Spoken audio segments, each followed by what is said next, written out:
चलिए ठीक है। तो ये समाजवाद है। समाजवाद जो हम लोगों ने जो बताया था फर्स्ट पेपर में आप वेस्टर्न पॉलिटिकल थॉट होते हैं, तो लास्ट क्लास में हमने जो उदारवाद पढ़ा था, उदारवाद के बाद एक नया हमारे सामने जो विचारधारा है वह है सोशलिज्म, ठीक है, यानी समाजवाद। अब समाजवाद में आपसे एग्जाम में जो पूछा जा सकता है कि समाजवाद का अर्थ क्या है, समाजवाद के विकास पर एक निबंध लिखिए, या समाजवाद के मूल विशेषताएं क्या हैं, या समाजवाद के कौन कौन से रूप होते हैं। ठीक, तो आपको बताना है कि ये सोशलिज्म है क्या। ठीक, जनरली हम लोग डे टू लाइफ में या आपने कई पॉलिटिकल पार्टीज के नाम भी सुने होंगे, समाजवादी पार्टी करके, या समाजवाद, या हम लोग समाजवादी हैं, कई नाम सुने होंगे आपने भारत में। अब सवाल ये उठता है कि सोशलिज्म है क्या। समाजवाद, समाजवाद राजनीतिक दर्शन के तहत 18वीं और 19वीं शताब्दी में, यानी 18वीं और 19वीं शताब्दी में विकसित एक ऐसा वैचारिक आंदोलन या विचारधारा है जिसमें समानता पर बल दिया जाता है। यानी समाजवाद किस पर विश्वास करता है, समानता पर, ठीक है। समाजवाद का आधार क्या है, मेनली समानता। जैसे हमने उदारवाद में पढ़ा था, उदारवाद का आधार क्या बताया था, स्वतंत्रता। स्वतंत्रता, यानी उदारवाद का आधार स्वतंत्रता।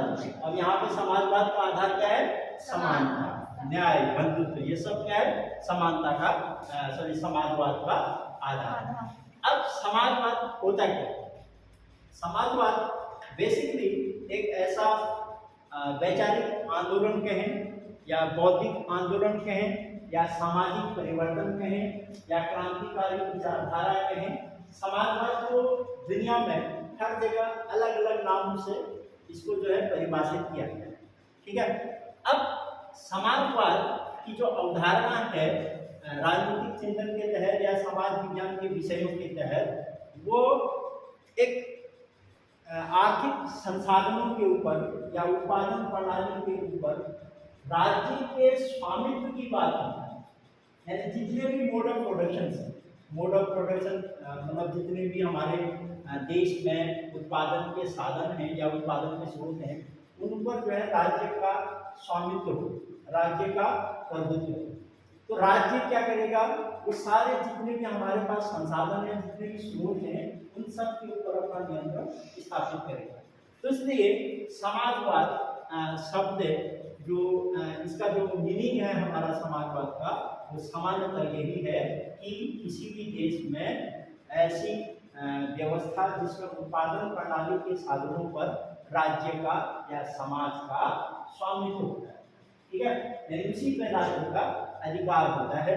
और समाजवाद मुख्यतः एक वैचारिक आंदोलन है जो कब विकसित हुआ, 18वीं और 19वीं शताब्दी में। और समाजवाद का आधार क्या है, समानता, ठीक है, यानी समानता पर बल देते हैं, चाहे वो समाज में हो, चाहे आर्थिक क्षेत्र में हो, चाहे राजनीतिक क्षेत्र में हो, चाहे सांस्कृतिक, धार्मिक, हर क्षेत्र में ये लोग क्या करते हैं, समानता की बात करते हैं, ठीक है। तो इसलिए समाजवाद जो है हमारा इस तरह से परिभाषित किया जाता है। अब समाजवाद की परिभाषा को लेकर सब लोगों ने अपने अपने अलग अलग राय दी।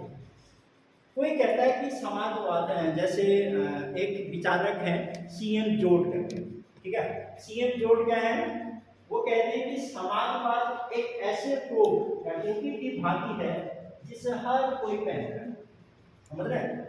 यानी समाजवाद क्या है, एक ऐसी टोपी या टोपी है जिसको हर कोई पहनता है। यानी आज समाजवाद को अपनाने के लिए सारे लोग या सारे देश इस पे लड़ाई थे। दूसरा एक रैमजे करके हैं, वो इस समाजवाद को एक गिरगिट से तुलना करते हैं। गिरगिट मतलब गिरगिट देखा होगा आपने सबने, कहते हैं कि रंग बदलते रहते हैं, तो समाजवाद में क्या है, अपने रंग बदलते रहता है कहते हैं। तो समाजवाद का कोई एक रूप हर जगह लागू नहीं होता, परिस्थितियों के अनुसार देश की जो व्यवस्थाएं हैं, जो संरचनाएं हैं, उसके अनुसार समाजवाद का रूप हर देश में अलग अलग है, ठीक है। तो ये समाजवाद का एक सामान्य अर्थ था। तो पहली बार समाजवाद शब्द का जो प्रयोग किया गया था वो किया गया था 1833-34 में। ब्रिटेन के एक काल्पनिक समाजवादी थे, उसका नाम था रॉबर्ट ओवेन। कौन थे? Robert Owen. रॉबर्ट ओवेन ने पहली बार सोशलिज्म शब्द का प्रयोग किया था, यानी समाजवाद शब्द का जो पहली बार प्रयोग हुआ है ये 19वीं शताब्दी में ही हुआ है। ठीक है। तो अब समाजवाद का विकास कैसे हुआ या उसके उद्भव के क्या कारण थे, अब हम उसकी चर्चा करते हैं यहाँ पर। अब समाजवाद का जो उद्भव है या विकास है उसको समझने के लिए देखिए यहाँ पर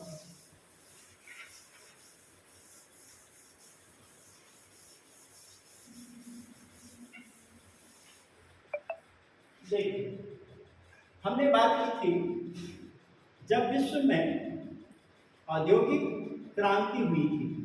औद्योगिक क्रांति, ठीक है, क्या हुई थी? औद्योगिक क्रांति, इंडस्ट्रियल रिवोल्यूशन। सभी लोग जानते हैं औद्योगिक क्रांति कहाँ से हुई थी? ब्रिटेन से। ब्रिटेन में जो सूती वस्त्र उद्योग था उनसे जो है औद्योगिक क्रांति की शुरुआत हुई थी, कहते हैं 16वीं-17वीं शताब्दी में।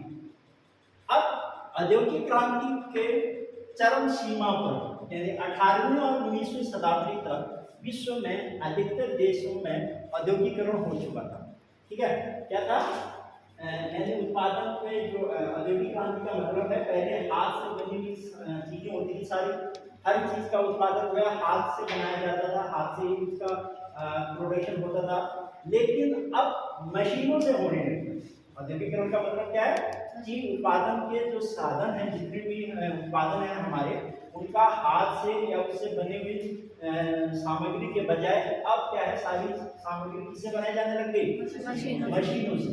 अब यानी जब मशीनीकरण ज्यादा हो गया, औद्योगिकरण ज्यादा हो गया, तो इसका जो सर्वोच्च स्तर था जहां पर शोषण ज्यादा होने लगा, इसका मजदूरों का। अब मजदूरों का जब शोषण ज्यादा होने लग गया, समाज में विषमता ज्यादा उत्पन्न होने लगी, समाज में ज्यादा असमानता आ गई, तब उसके बाद क्या हुआ? औद्योगिक क्रांति या व्यक्तिवाद के प्रतिक्रिया स्वरूप या उदारवाद या व्यक्तिवाद या पूंजीवाद के विरोध स्वरूप एक आंदोलन शुरू हुआ, उसको हम कहते हैं क्या? समाजवाद।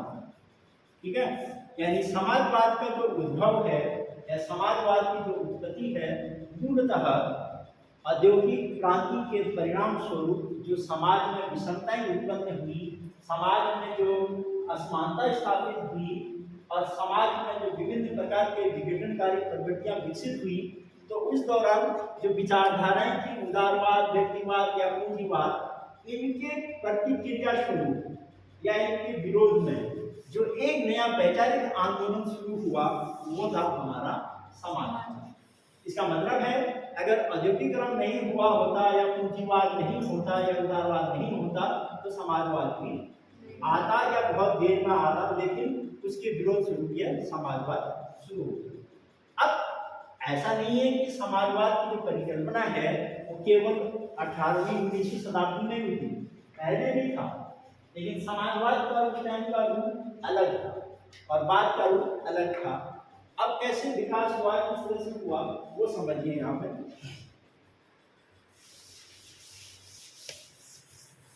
यहाँ पर देखिए, एक है समाजवाद में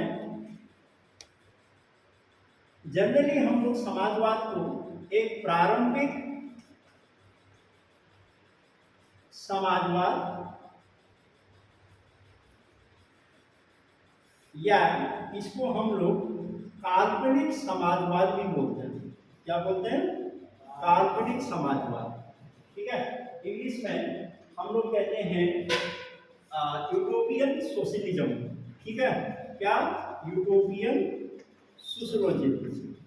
और दूसरा समाजवाद का जो मेन रूप है वो है वैज्ञानिक समाजवाद। क्या है? वैज्ञानिक समाजवाद। ठीक है। समाजवाद का जो विकास क्रम है उसको हम लोग मूलतः दो रूपों में विभाजित कर सकते हैं, एक प्रारंभिक समाजवाद और एक वैज्ञानिक समाजवाद। अच्छा, यहाँ पर ये जो है काल्पनिक, काल्पनिक का मतलब क्या होता है? कल्पना करना ना, कि मतलब ऐसा होगा या ऐसा होना चाहिए, इस तरह से करके।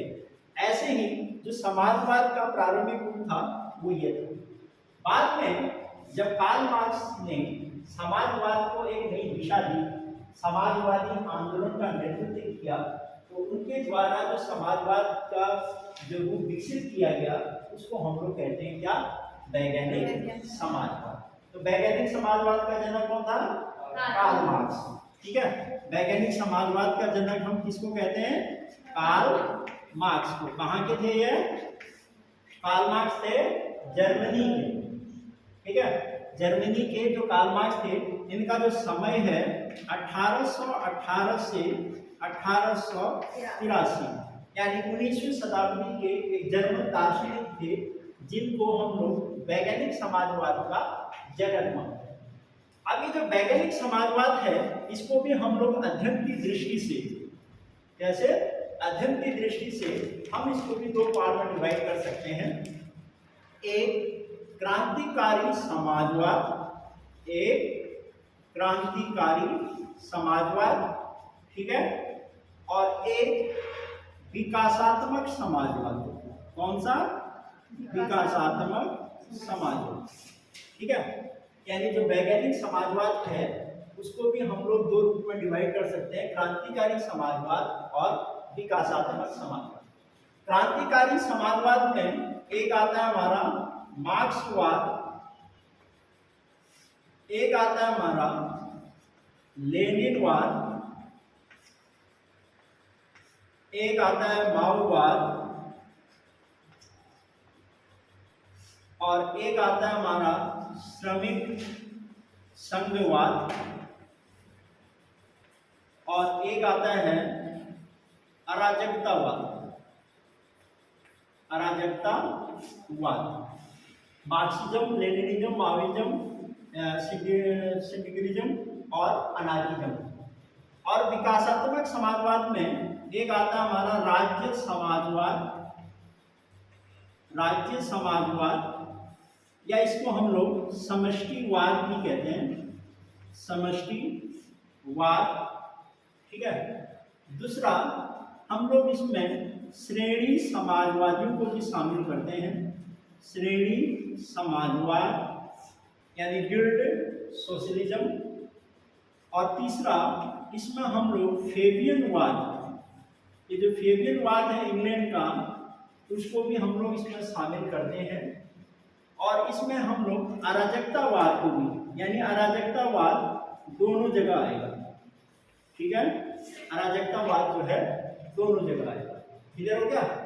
यानी ये जो समाजवाद है इसका जो विकास क्रम है उसको हम लोग दो भागों में विभाजित करके देख रहे हैं, एक काल्पनिक समाजवादी और एक वैज्ञानिक समाजवादी। वैज्ञानिक समाजवाद को भी कैसे समाजवाद स्थापित हो उसको लेकर दो अलग अलग धड़ बने हुए हैं, या दो अलग अलग समूह बने हुए हैं, विचारों का समूह। एक है क्रांतिकारी, एक है विकासात्मक। यानी ये जितनी भी विचारधाराएं हैं इनका मानना है कि राज्य का अंत करके, राज्य को समाप्त करके हम लोग जो है क्या कर सकते हैं? समाजवाद की स्थापना कर सकते हैं। और जबकि ये वाली जो विचारधाराएं हैं ये मानती हैं कि हम स्टेप बाय स्टेप, धीरे धीरे, चरणबद्ध तरीके से हम समाजवादी व्यवस्था को स्थापित कर सकते हैं। तो इस वजह से ये दो बने हुए हैं। तो हम सबसे पहले ये वाले पढ़ते हैं कि ये प्रारंभिक समाजवाद क्या है या काल्पनिक समाजवाद क्या है। ठीक। अब आपने ये चीज तो बता दी कि काल्पनिक व्यवस्था किससे कहते हैं या कल्पना क्या होता है। अब आप बताइए क्या प्लेटो का नाम सबने सुना है? हैं? प्लेटो कहाँ के थे? यूनान यानी ग्रीस। ठीक, प्लेटो को हम लोग राजनीतिक विचारधारा में पहला काल्पनिकवादी कहते हैं, कल्पनावादी। समझ रहे हैं? पहला कल्पनावादी कौन था? प्लेटो, यानी फर्स्ट यूरोपियन थिंकर। क्यों? क्योंकि उन्होंने जिस आदर्श राज्य की कल्पना करी थी, जिस प्रकार का एक राज्य स्थापित करना चाहते थे प्लेटो, वैसा राज्य इन्होंने एक यूं कहें कि व्यवहारिक रूप में या वास्तविक रूप में मिलना संभव नहीं था। तो इसलिए हम लोग प्लेटो को पहला काल्पनिक समाजवादी कहते हैं। लेकिन वो उस तरह के समाजवादी नहीं थे जो आज की तरह है। आधुनिक युग में हम पहला जो काल्पनिक समाजवादी मानते हैं, वो मानते हैं किसको? थॉमस मूर को। थॉमस मूर। थॉमस मूर कौन थे? आधुनिक युग में पहला काल्पनिक समाजवादी। जो मैंने आपको प्लेटो बताया वो तो ओवरऑल था, यानी प्राचीन युग में या पाश्चात्य राजनीतिक चिंतन के तहत जो पहला काल्पनिक समाजवादी माना जाता है वो किसको माना जाता है? प्लेटो। लेकिन आधुनिक युग में हम जिसको पहला काल्पनिक समाजवादी कहते हैं वो कहते हैं थॉमस मूर। थॉमस मूर ने एक किताब लिखी थी यूटोपिया। समझ रहे हैं? यानी जो इनकी पहली बुक थी थॉमस मूर की, वो थी हमारी यूटोपिया। ये एक बुक का नाम भी है। किसने लिखी है ये? थॉमस मूर। अब थॉमस मूर यूटोपिया में एक ऐसे समाजवादी राज्य की कल्पना करते हैं जो वास्तव में इस धरातल पे संभव ना हो। यूटोपिया का मतलब ही होता है नो वेल। नो वेल यानी कहीं नहीं। यूटोपिया का मतलब ही क्या होता है? नो वेल यानी कहीं नहीं, जो संभव ही नहीं है। ऐसे बहुत सारे थे काल्पनिक समाजवादी। कौन कौन थे? उसमें पहला नाम तो मैंने आपको बता ही दिया, थॉमस मूर। ठीक है, और सेंट साइमन और रॉबर्ट ओवेन, प्रोधान, और भी कई लोग थे जो काल्पनिक समाजवादी में गिने जाते हैं। अब सवाल ये उठता है कि आखिर इन्होंने कैसे समाजवाद को स्थापित करने की बात की? हुआ यह है कि जब औद्योगिकरण हो रहा था, जब औद्योगिक क्रांति के परिणाम स्वरूप पूंजीवाद विकसित हो चुका था, तो पूंजीवाद के विरोध स्वरूप जो मैंने आपको बताया कि समाजवादी आंदोलन शुरू हुआ। अब समाजवादी आंदोलन के दौरान पूंजीवाद का एकदम खत्म भी करने की बात नहीं कही उन्होंने, ना एकदम पूंजीवाद का विरोध कर सके। अब इसके लिए इन्होंने क्या किया कि एक ऐसे समाज की कल्पना कर डाली जिसमें ना शोषण होगा, ना कोई विषमता होगी, और ना राज्य का कोई शक्तिशाली रूप वहां पर देखने को मिलेगी। यानी वो पूंजीवाद को डायरेक्टली खत्म करने की बात नहीं करते। कौन? काल्पनिक समाजवादी वाले। काल्पनिक समाजवादी हैं, वो डायरेक्टली पूंजीवाद को खत्म करने के लिए या पूंजीवाद कैसे खत्म होगा उसको लेकर कोई रूपरेखा तैयार नहीं करते। ये केवल क्या करते हैं? कल्पना करते। कैसी कल्पना? कि जिसमें शोषण ना हो, जिसमें असमानता ना हो, जिसमें राज्य का शक्तिशाली रूप ना हो, यानी सब लोग आपस में मिलकर रहें। ठीक, अब यहाँ पर जो इन्होंने कल्पना की समाजवादियों ने, चाहे वो थॉमस मूर, सेंट साइमन और रॉबर्ट ओवेन है और विल्ली प्लांक था, कई लोग थे, इनके बारे में बाद में मार्क्स और कई अन्य लोगों ने एक कोटेशन कहा इनकी आलोचना में।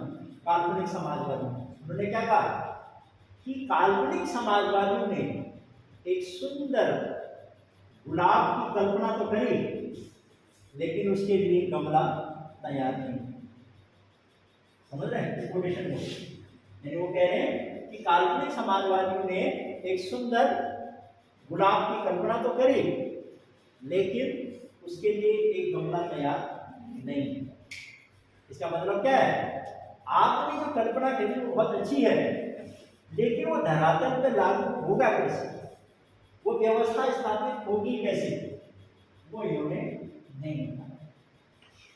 तब जाके बाद में कार्ल मार्क्स ने इसको नए तरीके से इंटरप्रेट किया। कार्ल मार्क्स, आप सभी लोग परिचित होंगे कार्ल मार्क्स से, जिनको दुनिया में मजदूरों के मसीहा के रूप में, दुनिया में समाजवादी क्रांति के अग्रदूत के रूप में और समाजवादी विचारधारा को विश्व के पटल पर रखने में जो सबसे महत्वपूर्ण भूमिका थी वो थी इसकी कार्ल मार्क्स। तो कार्ल मार्क्स ने अब पूंजीवाद का नए तरीके से विश्लेषण करना शुरू कर दिया। उसने राज्य की जो भूमिका है, राज्य का जो स्वरूप है, उसके अकॉर्डिंग बंद कर दिया। यानी जो राज्य का जो स्वरूप था वो लगभग बदलने की कोशिश की। ठीक, अब क्या किया इन्होंने, देखिए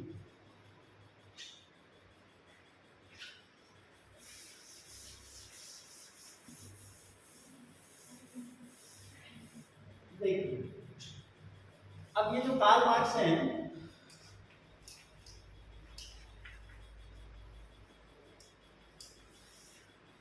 कार्ल मार्क्स ने जो समाजवादी आंदोलन को विकसित किया, उसमें उन्होंने शुरुआत में एक मानववादी तरीके से एक अलगाववादी दृष्टिकोण अपनाते हुए नए तरीके से समाजवाद को लाने की कोशिश की। कार्ल मार्क्स जो स्वयं इतने ज़्यादा पढ़े लिखे, इतने अधिक पुस्तकें लिखी थी जिन्होंने, और जिन्होंने दुनिया में मजदूरों और गरीबों की स्थिति को लेकर जितना उन्होंने डेटा कलेक्ट किया और उसका विश्लेषण किया, वो शायद आधुनिक रूप में किसी और ने नहीं किया। उन्होंने हर समस्या की जड़ पर जानने की कोशिश की। क्यों पूंजीवाद ऐसा कर रहा है, यानी पूंजीवादी शोषण क्यों इतना ज्यादा बढ़ गया है, पूंजीवाद में इतनी विरोधाभास क्यों है, पूंजीवाद में इतनी प्रॉब्लम क्यों खड़ी है। अब उसका विश्लेषण करना शुरू किया। इन्होंने बहुत सारी किताबें लिखी, जिसमें एक तो डास कैपिटल, ये कार्ल मार्क्स की बहुत पॉपुलर बुक है डास कैपिटल करके, जिसमें इन्होंने पूंजीवाद शब्द का प्रयोग किया पहली बार और पूंजीवाद का विश्लेषण करने की कोशिश की, और ये अलग अलग 3 वॉल्यूम में है डास कैपिटल। ठीक है, ऐसी ही एक बुक और है, हालांकि बहुत सारी बुक हैं, यहाँ पे मैं भी जो रिलेवेंट है वही बता रहा हूँ। The communist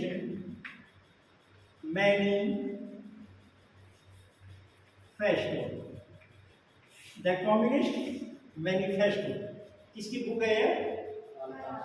Karl Marx. ठीक है, बहुत सारी हैं, जर्मन आइडियोलॉजी है, पॉलिटिकल फिलोसफी है, और फ्रेंच रेवोल्यूशन से रिलेटेड कई किताबें हैं अनगिनत। लेकिन जो दास कैपिटल और कम्युनिस्ट मैनिफेस्टो हैं, ये सही रूप में पूंजीवाद के ऊपर लिखी गई हैं। जैसे द फिलोसॉफिकल मैन्युस्क्रिप्ट, जिसमें उनका अलगाववादी दृष्टिकोण सामने आता है। अब कार्ल मार्क्स इनमें वो विश्लेषण करता है कि कैसे पूंजीवाद शोषण कर रहा है, कैसे पूंजीवाद ने नए नए तरीके से आज के राजनीतिक शक्ति को अपने अधिकार में ले लिया। ठीक है, तो कार्ल मार्क्स जो कि जर्मनी के थे और अपने पारिवारिक जीवन के तहत अगर उनका देखें तो वो स्वयं भी एक गरीब तबके के थे और जगह जगह उन्होंने पुस्तकालय का काम करके पत्रिकाओं में लिख कर, वो जब पुस्तकालय में काम करते थे लाइब्रेरी वगैरह में, तो जो भी पूंजीवाद के शोषण की जो भी न्यूज़ होती थी, मजदूरों की दशा को लेकर जो भी न्यूज़ आती थी उसको कटिंग कर देता था। फिर उसके बाद लाइब्रेरी में बैठकर दुनिया भर की किताबें पढ़ते थे। फिर उसके बाद उनका एनालिसिस करते थे और जब उन्होंने एनालिसिस किया तो उन्होंने एक ड्राफ्ट तैयार किया कि कैसे ये शोषण कर रहा है या कैसे पूंजीवाद का विकास हुआ है और पूंजीवाद का अंत कैसे होगा। यानी ये जो समाज में इतनी विषमताएं हैं, समाज में जो इतनी प्रॉब्लम्स हैं, उसका अंत कैसे होगा, ये भी अच्छे से बताया मार्क्स ने जो तरीके बताए उसको लेकर खैर लोगों में अलग अलग विरोधाभास है, कोई सपोर्ट करता है, कोई विरोध करता है। मार्क्स हर समस्या की पूंजीवाद को मानता है और कहता है जो समाजवाद होगा या जो साम्यवाद होगा उसमें क्या होगा, कोई राज्य नहीं होगा, यानी एक राज्य विहीन संस्था या समाज और एक वर्ग विहीन समाज, एक पूंजीवाद विहीन समाज, यानी एक ऐसा समाज, यानी समाजवाद क्या होगा, जिसमें कोई राज्य नहीं, जिसमें कोई वर्ग नहीं, जिसमें पूंजीवाद नहीं, ना किसी प्रकार का कोई शोषण। क्योंकि जब राज्य ही नहीं होगा, पूंजीवाद ही नहीं होगा, तो ना किसी प्रकार का शोषण होगा, ना किसी प्रकार का कोई पूंजीवादी व्यवस्था होगी, ना कोई वर्ग विभाजन होगा और ना कोई राज्य रहेगा। इसलिए समाजवाद और साम्यवाद में वो अंतर करके बताते हैं कि समाजवाद एक ऐसी व्यवस्था होगी जिसमें सभी व्यक्तियों को उनकी योग्यता के अनुसार काम मिलेगा। समझ रहे हैं? मार्क्स क्या कहता है, समाजवाद एक ऐसी व्यवस्था होगी जिसमें सभी लोगों को उसकी योग्यता के अनुसार काम मिलेगा और उसके काम के अनुसार उसको श्रमिक मिलेगा या भुगतान किया जाएगा, उसको मजदूरी मिलेगी। आपके अंदर जितनी योग्यता है, जितनी क्षमता है, उतना ही आपको मिलेगा। ठीक, लेकिन साम्यवादी व्यवस्था जब स्थापित होगी, साम्यवाद में क्या होगा, ना राज्य, ना वर्ग, ना पूंजी, ना शोषण। वो कहता है कि साम्यवाद एक ऐसी व्यवस्था होगी जिसमें सबको उसकी योग्यता के अनुसार कार्य मिलेगा, लेकिन आवश्यकता के अनुसार मजदूरी या भुगतान करेगा। समाजवाद में वो क्या था, जितना आप योग्यता रखते हो, जितना आप काम करते हो, उतना मिलेगा। अगर आपने 10 घंटे का काम किया तो 10 घंटे के हिसाब से आपको वेतन मिलेगा। 7 घंटे किया तो 7 घंटे के हिसाब से वेतन मिलेगा। किसमें? समाजवाद में। लेकिन साम्यवाद में कह रहा है कि आपको योग्यता के अनुसार काम मिलेगा, लेकिन उसका भुगतान आपको आवश्यकता के अनुसार, चाहे आपने काम 10 घंटे किया हो, 8 घंटे किया हो, 12 घंटे किया हो, मिलेगा उतना ही जितनी आपको जरूरत है।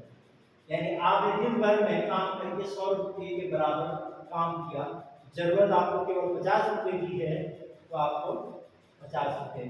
क्यों? केवल एक के साथ नहीं हो रहा है, सबके साथ हो रहा है। यानी आप सब एक समान हैं। तो इसलिए ये मार्क्स ने इस तरह का दृष्टिकोण रखा। तो मार्क्स के दृष्टिकोण को कैसे एक समाजवादी रूप दिया गया और कैसे बाद में अन्य लोगों ने उसको नए रूप में विकसित किया, तो समाजवाद कैसे स्थापित हो, इसको लेकर दो अलग अलग रास्ते बन गया। एक ने कहा कि समाजवाद क्या है, क्रांति के माध्यम से होगा। एक ने कहा समाजवाद धीरे धीरे आएगा। तो वो मैंने आपको बताए थे कौन कौन से, इस तरह से। ठीक है, तो इस तरह से ये समाजवाद के विकास है।